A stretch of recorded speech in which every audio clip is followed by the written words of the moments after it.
Bismillahirrahmanirrahim. Alhamdulillahirabbil alamin. Wassalatu wassalamu ala asyrafil anbiya wal mursalin wa ala alihi wa sahbihi ajma'in. Assalamualaikum warahmatullahi wabarakatuh. Salam ukhwah, salam kasih sayang dan salam satu Malaysia. Ahli panel dan sidang hadirin yang dirahmati Allah. Segala puji-pujian kehadrat Allah Subhanahu wa taala kerana dengan limpah kurnia dan izinnya dapat kita bersama-sama bersua dalam forum yang dianjurkan di Kolej Matrikulasi Johor pada pagi nirmala yang bening lagi ceria ini. Hadirin yang dirahmati Allah sekalian, sebelum saya memperkenalkan ahli-ahli panel kita pada hari ini, kita sedia maklum, pada zaman yang penuh dugaan ini, akidah Islam di kalangan umat Islam semakin membimbangkan. Terutama golongan muda yang mudah terpengaruh dengan budaya barat yang terpapar di media sosial mereka kerana mereka mudah mengakses kepada media sebegini yang tidak memberikan manfaat kepada mereka. Perkara ini amat membimbangkan, lebih-lebih lagi buat mereka yang tidak mempunyai jati diri yang kukuh dan tidak mengamalkan akidah Islam yang sebenar. Hal ini boleh membuatkan mereka keliru dan mungkin boleh mencampur adukkan antara yang hak dan yang batil. Terdapat juga pelbagai fahaman atau pegangan yang telah wujud sejak dahulu dan ada di antara fahaman tersebut yang masih kekal sehingga kini.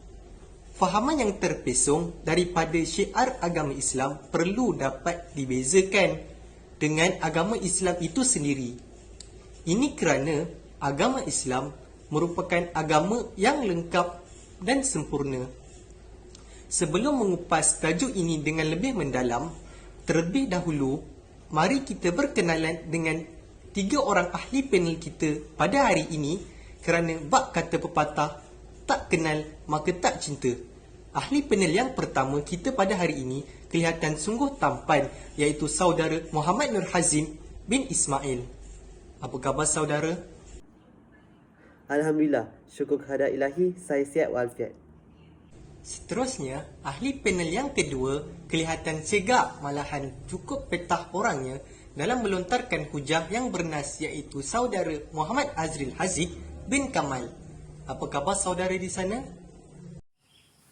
Alhamdulillah, dengan izin Allah saya baik-baik sahaja. Tidak lupa juga untuk memperkenalkan ahli panel kita yang ketiga, iaitu saudara Muhammad Irfanuddin bin Abdullah. Apa khabar saudara? Terima kasih saya ucapkan atas pertanyaan itu tadi. Alhamdulillah, saya sihat di dalam lindungan Allah Subhanahu Wa Taala. Usai perkenalan kita pada hari ini, ayo kita berbalik kepada tajuk forum kita pada hari ini, iaitu berkenaan fahaman liberalism dan fahaman pluralism. Sidang hadirin dan ahli panel yang dihormati, izinkan saya membuka tirai diskusi forum kita pada hari ini dengan soalan yang bakal saya ajukan kepada ahli panel kita yang pertama, iaitu saudara Hazim. Fahaman ini telah merebak ke seluruh dunia, termasuklah di negara kita, namun kita tidak tahu apa sebenarnya kedua-dua fahaman yang disebarkan. Pada pendapat saudara, apakah ciri-ciri fahaman liberalism dan latar belakangnya? Dipersilakan saudara. Terima kasih kepada saudara moderator di atas soalan yang diajukan tadi. Apakah ciri dan latar belakang fahaman liberalism? Sebelum tu, kita kena tahu apa yang dimaksudkan dengan liberalism. Liberalism ni merupakan kata pinjaman daripada bahasa Latin, iaitu liberalis, yang bermaksud merdeka dan kebebasan. Fahaman liberalism ini dia berasaskan kebebasan dan juga keterbukaan terhadap semua. Fahaman liberalism ini merupakan satu fahaman yang terpesong daripada agama Islam. Fahaman ini juga berbahaya kepada agama Islam. Hal ini kerana apabila fahaman ini disebarkan, ia akan mempengaruhi pemikiran yang mengarahkan keterbukaan dan kebebasan dalam mentafsir agama. fahaman ini akan memberi serangan kepada kebudayaan dan pemikiran dalam bentuk-bentuk secara tidak langsung kepada umat Islam. Kesannya, umat Islam akan merasa ragu-ragu terhadap sesuatu hukum yang dilakukan atau yang dikeluarkan di dalam Al-Quran dan Al-Sunnah. Dan ia juga akan memberi kesan kepada keruntuhan agama. Sebenarnya, fahaman liberalism ini merupakan fahaman yang telah wujud lama dahulu. Fahaman liberalism ini telah wujud daripada 1970-an lagi. Tapi pada zaman sekarang, fahaman liberalism ini telah berkembang dengan pesat di seluruh pelosok dunia, terutamanya di negara kita sendiri.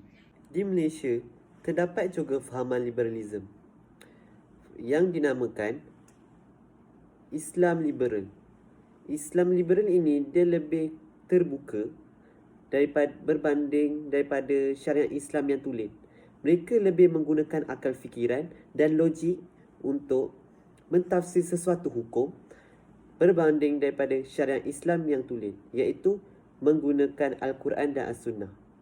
Mereka ingin memperogi agama Islam dengan apa jua sekalipun. Firman Allah SWT, وَلَنْ تَرْضَ عَنْكَ الْيَهُودُ وَلَنْ نَصَارَ حَتَّى تَّبِعَ مِلَّهُمْ. Yang bermaksud, orang Yahudi dan Nasrani tidak akan senang kepada kamu sehingga kamu memasuki agama mereka. Ini merupakan bukti yang kukuh untuk membidas hujah-hujah yang dikatakan oleh orang yang berpandukan fahaman liberalism. Menurut Liberalism International, iaitu satu parti yang menghimpunkan semua parti-parti yang berkaitan dengan liberalism, mereka berkata bahawa tujuan mereka menubuhkan parti ini ialah untuk memberi kebebasan dan juga keterbukaan kepada manusia dan juga memberi kesamarataan terhadap hak asasi manusia. Dengan sebab inilah berlakunya maksiat di mana-mana, di tempat tertutup, malahan juga tempat terbuka, dan berlakunya juga LGBT. Ini disebabkan mereka lebihkan akal fikiran dan memfikirkan tentang logik. Dan juga mereka telah memberi impak yang negatif dan memberi bukan sekadar agama Islam sendiri tetapi terhadap seluruh masyarakat di dunia. Ini akan memberi kesan yang sangat buruk terhadap masyarakat di dunia. Selain itu, Islam liberal ingin menghapuskan agama Islam di Malaysia. Sebagaimana yang kita tahu, agama Islam merupakan agama rasmi di Malaysia dan negara Malaysia merupakan negara persekutuan. Tetapi, golongan Islam liberal menyatakan dan mentafsirkan bahawa agama Islam ini adalah agama yang sekadar nama di negara Malaysia. Mereka berkata demikian kerana mereka ingin menjadikan negara Malaysia sebagai negara demokrasi liberal iaitu tidak terikat dengan agama Islam. Tambahan pula, mereka ingin menghapuskan undang-undang syariah. Tambahan pula, mereka berhasrat untuk menghapuskan institusi-institusi agama di negara Malaysia. Disebabkan itulah kita perlu mempertahankan agama kita sebagai umat Islam. Kita perlu mempertahankan dan kita perlu membidas segala hujah yang mereka katakan melalui Al-Quran dan juga As-Sunnah. Sebagaimana yang kita tahu bahawa fahaman liberalism lebih berpandukan mengenai akal dan juga logik. Tetapi di dalam Islam, apabila kita menggunakan logik dan akal, merupakan ada juga syarat-syarat tertentu, iaitu apabila seseorang ingin dinamakan berijtihad, mereka perlu memahami mengenai maqasid syariah dan juga telah mengistimbatkan hukum-hukum dan dalil-dalil syarak. Oleh itu, ilmu agama perlu dipelajari dan perlu didalami oleh setiap umat Islam supaya tidak mudah terpengaruh dengan ajaran-ajaran sesat. Akhir kata, firman Allah SWT dalam surah Al-Baqarah ayat 208 yang bermaksud, wahai orang-orang yang beriman, masuklah kamu ke dalam agama Islam secara keseluruhannya dan janganlah kamu mengikuti langkah syaitan. Sesungguhnya syaitan itu adalah musuh yang terang lagi nyata. Sekian, terima kasih. Terima kasih kepada saudara Hazim atas perkongsian beliau tentang fahaman liberalism sebentar tadi. Sungguh menakutkan apabila saudara Hazim menyatakan bahawa Liberal International membenarkan orang Muslim untuk murtad tanpa dikenakan sembarang tindakan. Dan mereka juga ingin menghapuskan agama kita, iaitu agama Islam. Jikalau kita tidak sedar akan perkara ini, kelak kita akan menanggung padahnya. Okey, baik. Seterusnya, saya ingin beralih kepada panel kita yang kedua. Selain fahaman liberalism, terdapat juga fahaman yang digelar fahaman pluralism. Bolehkah saudara Azril mengemukakan pandangan saudara mengenai fahaman ini? Dipersilakan saudara Azril. Alhamdulillah, terima kasih kepada Tuan Moderator Saudara Amirul Syafiq di atas persoalan tentang apakah yang dimaksudkan dengan fahaman pluralism agama dan juga ciri-ciri tentang fahaman pluralism agama. Terlebih dahulu, saya ingin menerangkan konsep pluralism agama. Bila kita imbas kembali tentang plural, sewaktu kita belajar subjek English, kita akan belajar singular dan plural. Singular bermaksud satu, plural bermaksud banyak. Jadi bila kita faham, masukkan plural dalam subjek English tu kepada fahaman pluralism agama, maksudnya fahaman pluralism agama ni gabungan banyak-banyak agama. Fahaman pluralism agama ini merupakan konsep yang luas tentang penerimaan agama-agama yang pelbagai.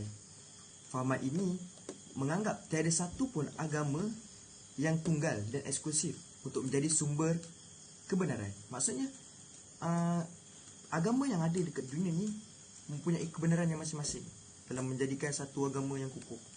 Atau setidaknya terdapat kebenaran dan nilai yang benar dalam agama-agama lain. Maksudnya agama lain mempunyai kebenaran yang masing-masing yang boleh diterima. Penerimaan kebenaran wujud dalam dua atau lebih agama dengan penekanan aspek-aspek yang diterima oleh agama-agama tersebut. Profesor Dr. Chandra Muzaffar pernah menyatakan ataupun mendefinisikan pluralism agama sebagai kepelbagaian agama, manakala Osman Bakar menerima pluralism agama sebagai dialog antara agama. Beliau juga memperkenalkan konsep pluralism agama Islam. Asri Zainul Abidin, Muhammad Farid, Muhammad Syahran dan Siddiq Fazil menerima pluralism agama dalam maksud kepelbagaian agama dan menolak fahaman menyamaratakan semua agama. Namun, pada pandangan Islam terhadap pluralism agama ialah Islam menghargai toleransi agama lain, tetapi tidak menganggap semua agama adalah sama. Dengan erti kata lain, Islam tidak menganggap bahawa Tuhan yang disembah, iaitu Allah, adalah Tuhan yang disembah oleh agama lain. Setiap agama ada Tuhan masing-masing mengikut kepercayaan mereka. Penyelesaian Islam terhadap pluralism agama adalah dengan mengakui perbezaan dan identiti agama masing-masing. Seperti contoh dalam ayat Al-Kafirun, dalam surah Al-Kafirun ayat 6, lakum dinukum waliyadin, yang bermaksud untuk kamu agama kamu, untuk aku agamaku. Maksudnya di sini daripada ayat tersebut kita boleh menerangkan yang tidak ada tukar menukar dengan pengikut agama lain dalam hal peribadahan kepada Tuhan. Wahai orang kafir, untukmu agamamu, yang ini kemusyrikan yang kamu yakini, dan untukku agamaku yang telah Allah pilihkan untukku, sehingga aku tidak akan berpaling kepada agama lain. Inilah jalan yang terbaik dalam hal toleransi antara umat beragama dalam urusan peribadahan kepada Tuhan. Sekian, terima kasih daripada saya. Terima kasih atas pendapat panel kita yang kedua mengenai fahaman pluralism. Apa yang dikatakan oleh saudara Azril sebentar tadi mengenai keluar masuk agama sememangnya benar. Kita sudah lali melihat akhbar atau media massa yang memaparkan orang Muslim yang murtad kerana mereka terpengaruh dengan fahaman sebegini.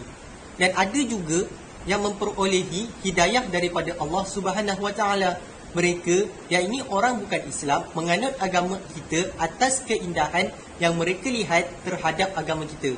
Oleh sebab itulah kita perlu menunjukkan imej yang baik bagi menarik lebih ramai lagi umat manusia untuk menganut agama yang lurus, iaitu agama Islam. Baiklah, sekarang kita beralih pula kepada panel kita yang ketiga. Panel pertama dan panel kedua telah memberikan gambaran fahaman tersebut. Bolehkah saudara Irfan memberikan faktor penyebaran kedua-dua fahaman tadi, iaitu yang pertama fahaman liberalism dan yang kedua fahaman pluralism? Dipersilakan. Terima kasih kepada Tuan Moderator atas soalan yang diajukan tadi mengenai faktor penyebaran kedua-dua fahaman liberalism dan fahaman pluralism. Perkembangan pluralism agama di Malaysia didasari oleh perkembangan aliran liberalism di Indonesia secara langsung, walaupun terdapat perbezaan antara duanya. Secara umumnya, terdapat 5 faktor utama yang menyumbang kepada penyebaran pluralism dan liberalism di Malaysia. Antaranya ialah penyebaran melalui media massa, melalui kursus kepimpinan, pengurusan, penyebaran melalui ajaran keagamaan, melalui badan-badan bukan kerajaan, NGO, penyebaran melalui tokoh-tokoh berfahaman pluralism dan liberalism. Penyebaran melalui media massa adalah antaranya melalui buku-buku.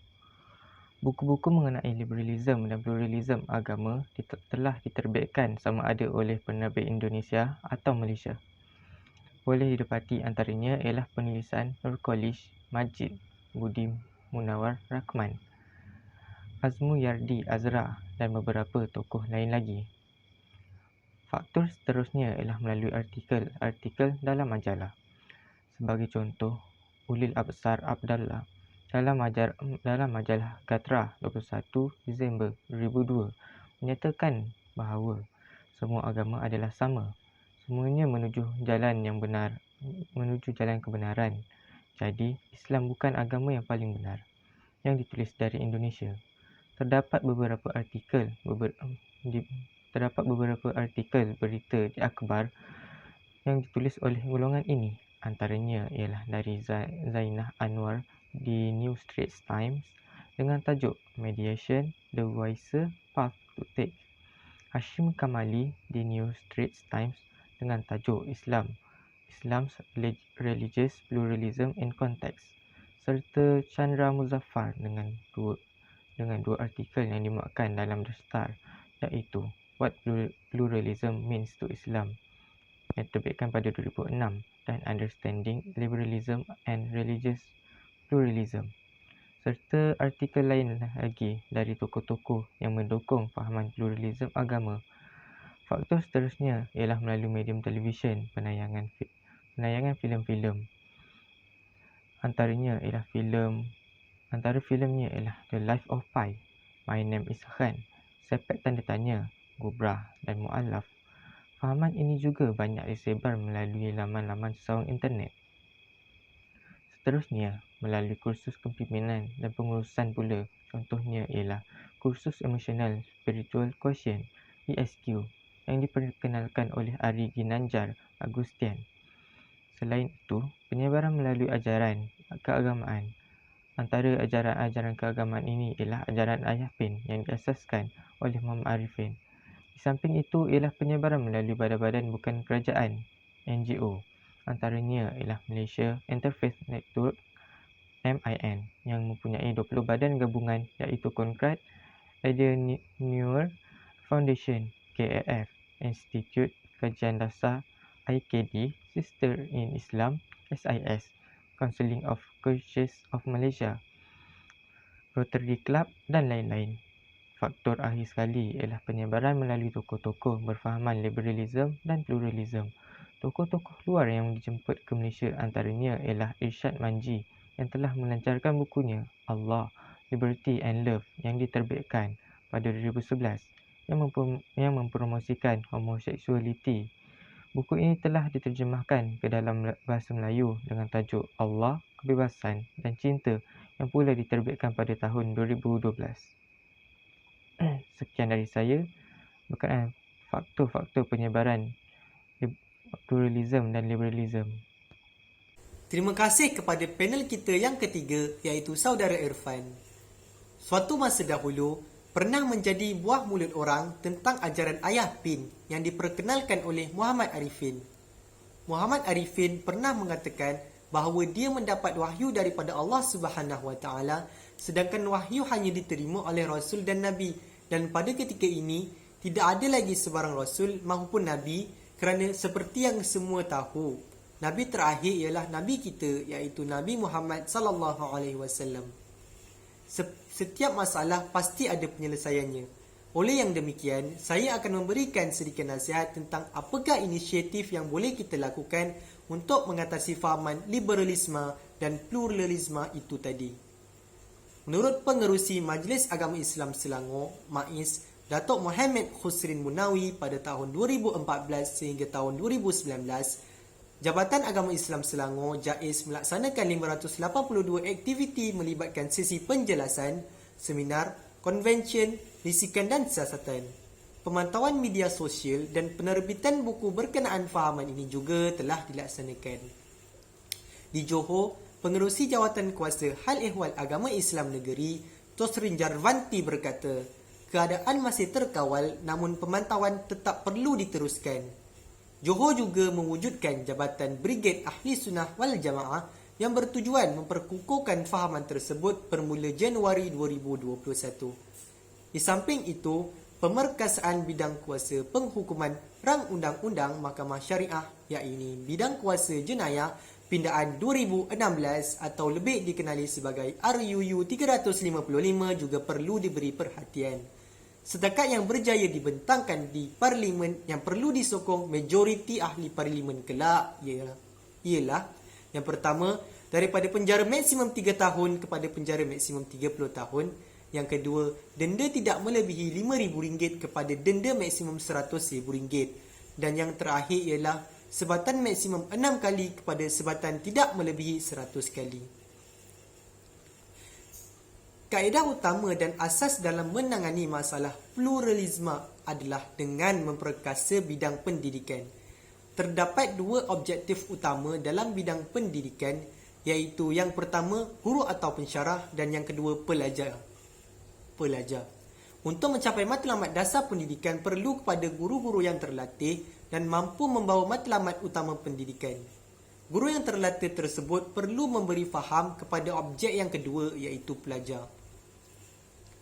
Latihan dan penyampaian yang berkesan perlu bagi memberi impak yang maksimal kepada pelajar agar faham tentang tujuan kehidupan dan ilmu itu sendiri khususnya.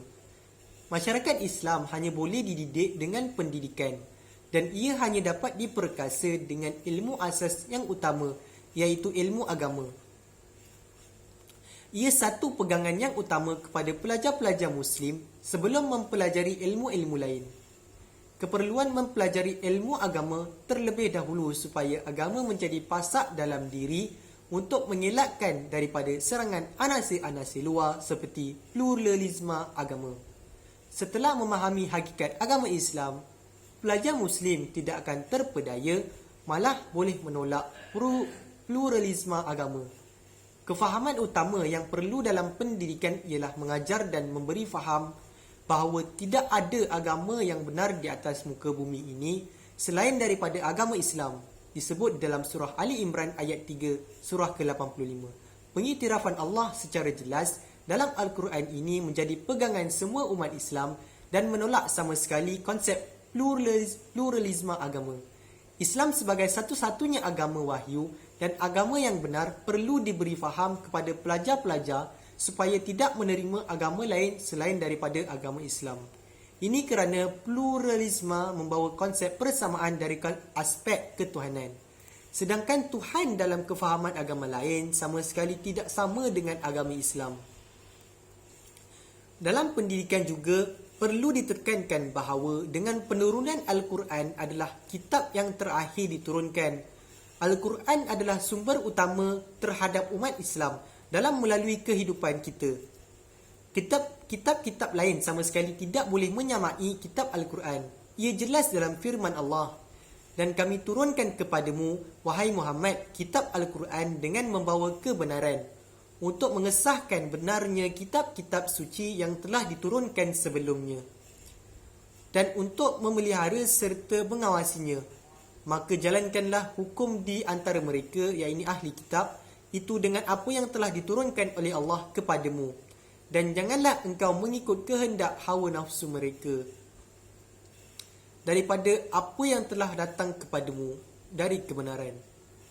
Bagi tiap-tiap umat yang ada di antara kamu, kami jadikan, iaitu kami tetapkan suatu syariat dan jalan agama yang wajib diikuti oleh masing-masing. Dan kalau Allah mengkehendaki, nescaya Ia menjadikan kamu satu umat yang bersatu dalam agama yang satu. Tetapi Ia hendak menguji kamu dalam menjalankan apa yang telah disampaikan kepada kamu. Oleh itu, berlumba-lumbalah kamu membuat kebaikan, iaitu beriman dan beramal soleh. Kepada Allah jualah tempat kembali kamu semuanya, maka Ia akan memberitahu kamu apa yang kamu berselisihan padanya. Disebut di dalam surah Al-Ma'idah ayat keempat, surah ke-48. Okey, saya membuka peluang kepada para penonton untuk mengajukan sebarang soalan. Soalan pertama berbunyi begini: apakah tujuan sebenar fahaman liberalism ini ditubuhkan? Saya ajukan soalan ini kepada saudara Hazim. Dipersilakan. Terima kasih kepada moderator Saudara Amir Syafiq di atas soalan yang diajukan tadi. Apakah tujuan sebenar fahaman liberalism ditubuhkan? Fahaman liberalism ini ditubuhkan bertujuan untuk menjadikan sesemua negara itu berlandaskan negara sekular. Apakah yang dimaksudkan dengan negara sekular? Negara sekular adalah negara yang tiada agama rasmi dan juga negara yang tidak menekankan tentang agama. Disebabkan inilah berlakunya kebebasan dan kesamarataan terhadap semua benda. Disebabkan ini jugalah akan berlakunya negara kucak-kacir dan akan berlakunya LGBT. Sebagai contoh, LGBT. Mengapa LGBT ini dilaksanakan? Disebabkan mereka mengatakan kita sebagai rakyat perlu ada kebebasan untuk menyuarakan apa yang kita mahu. Disebabkan inilah kita tidak boleh melakukan sesuatu perkara dengan mengikut suka hati kita. Sebab dalam ajaran Islam ada perkara yang kita patut ikut dan ada juga perkara yang kita dilarang untuk mengikut. Iaitu ada halal dan haramnya. Itu saja. Sekian, terima kasih. Sungguh jelas apa yang diterangkan oleh saudara Hazim sebentar tadi. Diharapkan dengan jawapan tersebut dapat merungkai tanda tanya yang terpendam di dalam hati. Kita bergerak ke soalan seterusnya. Apakah penyebab umat zaman sekarang mudah terpengaruh dengan ajaran pluralism? Saya berikan soalan ini kepada saudara Azril. Dipersilakan saudara. Terima kasih kepada Tuan Moderator, Saudara Amirul Syafiq di atas pertanyaan sebentar saja tadi. Pada pendapat saya, antara penyebab umat zaman sekarang mudah terpengaruh dengan fahaman pluralism ialah mereka mempunyai pegangan agama yang lemah. Hal ini kerana mereka tidak mempunyai pendedahan yang secukupnya dari pihak keluarga ataupun pihak sekolah tentang agama Islam yang sempurna. Mereka juga kurang didikan atau pemantauan daripada ibu bapa mereka tentang ajaran Islam yang sebenarnya. Hal ini akan menyebabkan mereka mudah terpengaruh dengan perkara-perkara yang sia-sia, perkara yang lalai dan mudah melakukan kemungkaran. Antara penyebab yang kedua mengapa umat zaman sekarang mudah terpengaruh dengan fahaman pluralism adalah mereka tidak mendapat didikan daripada ibu bapa yang secukupnya. Ini mungkin kerana ibu bapa mereka sibuk bekerja atau ibu bapa mereka kurang pemahaman tentang agama Islam. Oleh yang demikian, mereka tidak mendapat didikan yang secukupnya, ataupun mereka tidak mendapat pendidikan agama yang secukupnya daripada ibu bapa mereka. Diharapkan jawapan yang saya berikan menjawab soalan Tuan Menderita Saudara Amirul Syafiq. Sekian, terima kasih. Saudara Azril telah menjawab soalan tersebut dengan penuh ilmiah.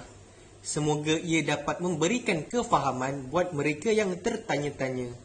Soalan yang terakhir ialah mengapakah fahaman liberalism ini terlalu mudah tersebar pada masa ini walaupun banyak usaha yang digiatkan oleh pelbagai pihak. Saudara Irfan dipersilakan untuk memberi hujah. Terima kasih atas soalan yang ditujukan mengapakah fahaman liberalism ini terlalu mudah tersebar pada masa ini. Walaupun terdapat banyak usaha yang dijalankan bagi menyekat fahaman tersebut seperti yang saudara Amirul bentang tadi, namun usaha ini sangat mudah tersebar kerana anak muda pada masa ini lebih cenderung ke arah kebebasan kerana pengaruh kebebasan media sosial dan sering memaparkan kehidupan yang teramat bebas dari orang-orang kafir yang memperlihatkan kepada anak muda betapa indahnya dunia ini jika diisi dengan kebebasan dan bersukaria tanpa ikatan. Namun, dalam firman Allah dalam surah Al-Hadid ayat ke-20, "I'lamu annamal hayatud dunya la'ibu wa lahyu wa zinah wa tafakhuru bainakum wa takasur fil amwali wal aulad kamasali ghaisin a'jabul kuffara tabatuhu wa summa yahij fatarahu musfaran summa yakunu hutama wa fil akhirati azabun syadid wa maghfiratun minallahi wa ridwan wa mal hayatud dunya illa mata'ul ghurur." Maksudnya, ketahuilah bahawa yang dikatakan kehidupan dunia itu tidak lain hanya bawaan hidup yang berupa semata-mata permainan dan hiburan yang melalaikan serta perhiasan yang mengurang. Juga bawaan hidup yang bertujuan bermegah-megah di antara kamu dengan kelebihan, kekuatan dan bangsa keturunan, serta berlumba-lumba membanyakkan harta benda dan anak pinak. Semuanya itu terhad waktunya, samalah seperti hujan yang menumbuhkan tanaman yang menghijau, menjadikan penanamnya suka dan tertarik hati kepada kesuburannya. Kemudian tanaman itu bergerak segar ke suatu masa yang tertentu. Selepas itu engkau melihatnya berupa kuning. Akhirnya ia menjadi hancur bersepai. Dan hendaklah diketahui lagi bahawa di akhirat ada azab yang berat dan disediakan bagi golongan orang yang hanya mengutamakan kehidupan di dunia itu. Dan ada pula keampunan besar serta keredaan Allah disediakan bagi orang yang mengutamakan akhirat. Dan ingatlah bahawa kehidupan di dunia ini tidak lain hanyalah kesenangan bagi orang-orang yang terpedaya. Firman Allah, "Summa yahiju fatarahu musfaran summa takinu hutama." Kemudian tanaman itu bergerak segar ke suatu masa yang tertentu. Selepas itu engkau melihatnya berupa kuning. Akhirnya ia menjadi hancur bersepai. Maksudnya, tanaman itu berubah menjadi kering sehingga engkau melihatnya berwarna kuning setelah sebelumnya berwarna hijau. Dan selepas itu semuanya berubah menjadi kering dan hancur. Demikianlah kehidupan di dunia berjalan. Pertama muda belia, lalu menginjak dewasa, kemudian menjadi lemah dan tidak berdaya. Ketika perumpamaan itu menunjukkan lenyap dan musnahnya dunia yang pasti akan terjadi, tidak mungkin tidak bahawasanya akhirat itu ada. Dan tidak mungkin tidak Allah mengingatkan sentiasa beringat dengan kehidupan dunia dan menanamkan kecintaan terhadap kebaikan di dalamnya. Firman-Nya, "Wamal hayatud dunya illa mata'ul ghurur." Dan ingatlah bahawa kehidupan dunia ini tidak lain hanyalah kesenangan bagi orang-orang yang terpedaya. Yang ini semuanya itu hanya merupakan kesenangan fana yang menipu sesiapa sahaja yang cenderung kepadanya. Sesungguhnya manusia yang tertipu olehnya dan dibuatnya terkagum-kagum sehingga dia meyakini bahawasanya tidak ada alam lain selain dunia dan tidak ada akhirat setelah dunia. Sedangkan dunia sangat hina dan sangat kecil dibandingkan dengan alam akhirat. Itu sahaja daripada saya berkenaan soalan yang diajukan tentang mengapa fahaman liberalisme ini masih tersebar luas walaupun banyak usaha yang digiatkan oleh pelbagai pihak. Diharapkan semua memahami asbab musabab mudahnya penyebaran fahaman liberalisme ini boleh berlaku. Terima kasih saya ucapkan kepada ketiga-tiga ahli panel kita kerana sudi hadir dan sudi menyampaikan pandangan mereka terhadap topik kita pada hari ini. Semoga apa yang kita perolehi pada hari ini tidak seperti mencurah air ke daun keladi. Nampaknya masa amat mencemburui kita.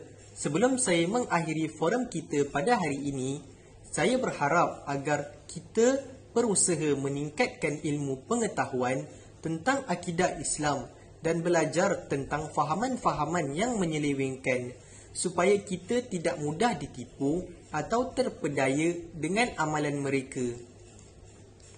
Kita juga perlu mengekalkan persekitaran yang baik dan mengamalkan amalan ahli sunnah wal jamaah yang diasaskan oleh Al-Asy'ari dan Al-Maturidi.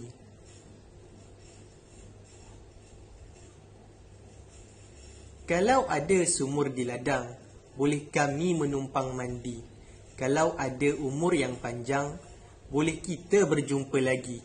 Saya sudahi dengan wabillahi taufiq wal hidayah. Wassalamualaikum warahmatullahi wabarakatuh. Sekian, terima kasih.